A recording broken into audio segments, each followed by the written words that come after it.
Čaute ľudia, ja som Nebysnelaček a ja vás vítam pri mojom ďalšom videu.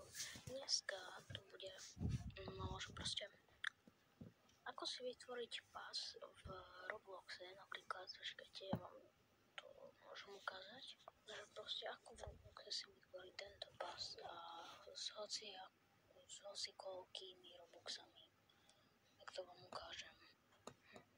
No, takže kliknete tu na more, ja vám tu budem dávať šípočky. A tu máte hocite, že Marketplace, Premium, Profil, Friends, Community, no proste, chápete.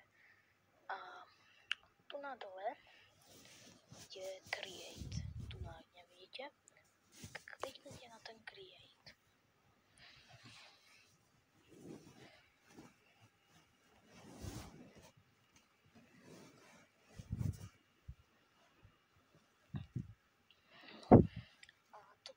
Sa vám vlastne načíta takéto, tak kliknite na tieto tri čiarky tu na rohu, kliknite na Creations, tu na pod tým, ja vám budem dávať šípočky, kliknite na váš place,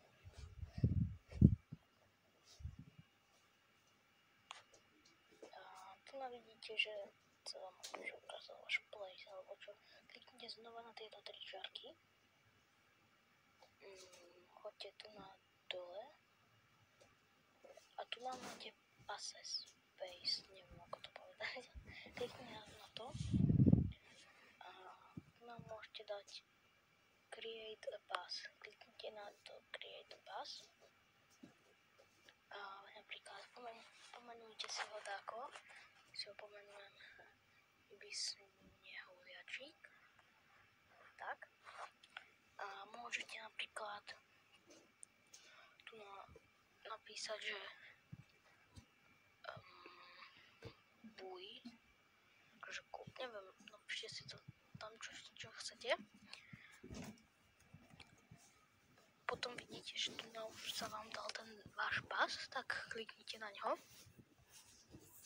a dajte znova 3 šípočky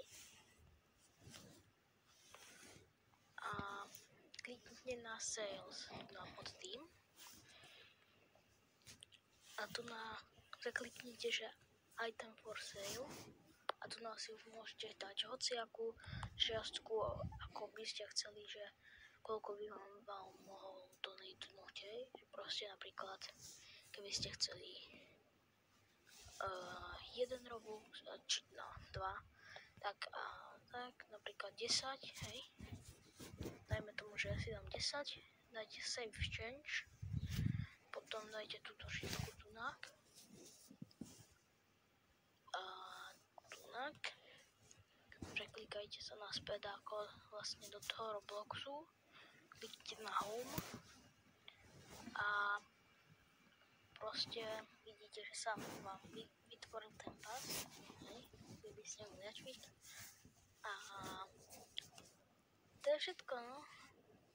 Takže ak sa vám dnešné video páčilo, tak mohli by ste dať like, ale ja vás nenútim. A proste tak, no. Toto bol tutoriál, ako si urobiť pas. Čaute, vidíme sa pri ďalšom videu.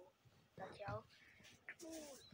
By the way, nezdá sa to, ale video dalo zabrať asi hodinu editovania.